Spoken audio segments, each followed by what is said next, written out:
वो बहन जी बोली 97 लाख का कर्जा चूका गुरुजी केवल दीप लगाने से शिव को। और आपने जो दीप बताया था, और वो दीप की गणना आज फिर कर रहा हूं इस व्यासपीठ से, फिर बाबा के धाम से। ये मीरा भयंदर की पवित्र भूमि पर अगर वो चरित्र सामने आया है और वो दीदी के माध्यम से अगर बात निकली है, तो उन दीप की गणना फिर बोल रहा हूं इस व्यासपीठ से, फिर वर्णन करूं।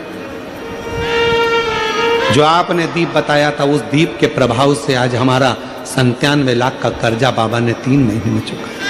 कैसे व्यवस्था करी, क्या व्यवस्था करी, ये वही जानता। वो 2 दीप आज अगर कथा निकली है ज्वालासुर की, तो अपने भीतर वो 2 दीप का महत्व अपने अंदर उतार कर रखी है। वो 2 दीप साधारण नहीं है, जो हमने पहले 7 साल पहले भी कथा के माध्यम से बताया था। यदि आप लोग YouTube पर कथा सुनते होंगे, जब व्यक्ति हताश हो जाता है, कर्जे में लगा लूम हो जाता है, बहुत दुखी हो जाता है, कुछ भी नहीं रहता, फैक्ट्री नहीं चलती, व्यापार नहीं चलता, कोई काम नहीं चलता, ना कोई व्यापार चल पाता है, टूटकर आखिरी में सोचता है अब बच्चों का भरण पोषण कहाँ से करूं, परिवार को कैसे पालूं, मर जाऊं तो अच्छा है। मेरा उन लोगों से निवेदन है, मरना किसी चीज का हल नहीं, उसकी कृपा होना चाहिए, उसकी दया होना चाहिए, किसी दूसरे की सामर्थ्यता नहीं।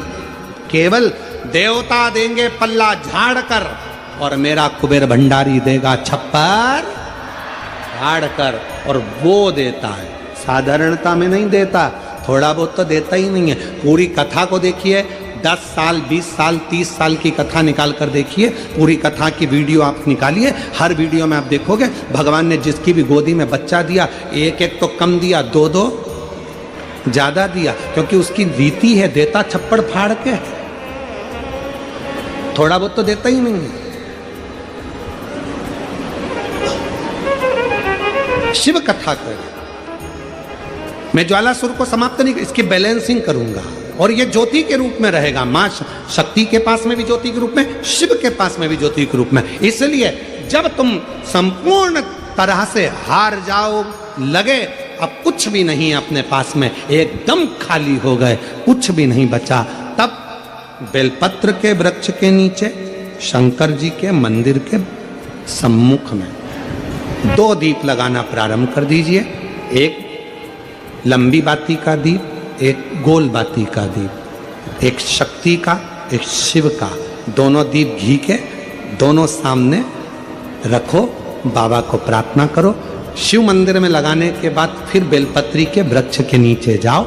उस बेलपत्री के वृक्ष के नीचे जाना जिसकी छांव तुम्हारे ऊपर पड़े, पौधा नहीं, पौधे की छांव नहीं आ पाती अपने ऊपर, पौधा छोटा सा रहता तो उसकी छांव नहीं आती। बेलपत्र के वृक्ष की छांव में बैठकर 2 दीप लगाओ जिसकी छांव है।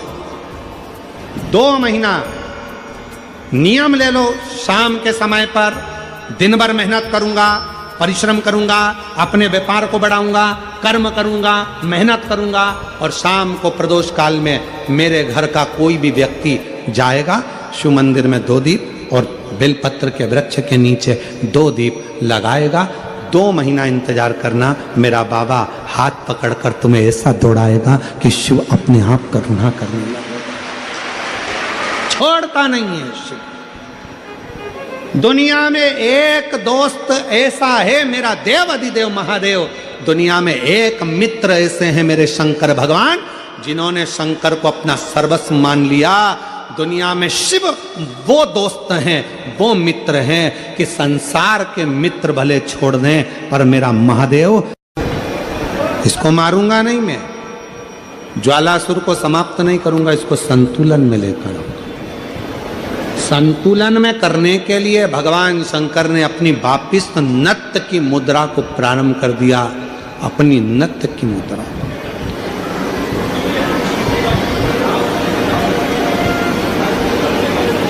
और जो भगवान ने नत्य की मुद्रा को, नट लीला को करना प्रारंभ करा कि वो जो ज्वालासुर था उसकी अग्नि शिव के चारों तरफ परिक्रमा करने लगी, और वो ज्वालासुर आखिरी में शंकर भगवान की शरणागति में पड़ गया। बाबा भोलेनाथ कृपा करिए, दया करिए। शिव जी मुझ पर कृपा करिए। शंकर भगवान ने कहा क्या चाहते हो ज्वालासुर? हम जानते हैं कि तुम मेरे द्वारा प्रकट हुए हो, तुम समाप्त नहीं होगे। मैंने तुम्हारा संतुलन बराबर कर दिया है ज्वालासुर, तुम्हें कुछ चाहिए तो मांगना। ज्वालासुर ने कहा बस बाबा ऐसी कृपा कर दो कि मैं आपसे दूर ना रहूं, आपसे दूर ना रहूं। और ये शक्ति मां जगत जननी जगदम्बा अंबा भवानी के कहने पर आपने नृत्य किया था, तो मैं मां आद्य शक्ति से भी दूर ना रहूं और आपसे भी दूर ना रहूं। शिव और शक्ति से मुझे दूरी सह नहीं जाएगी। शंकर भगवान ने कहा ठीक है, आज से तुम एक ज्योति प्रकाश के रूप में रहोगे।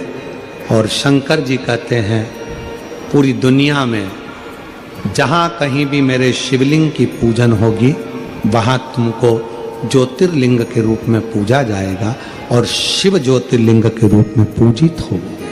शिव ज्योति दो देवता हैं,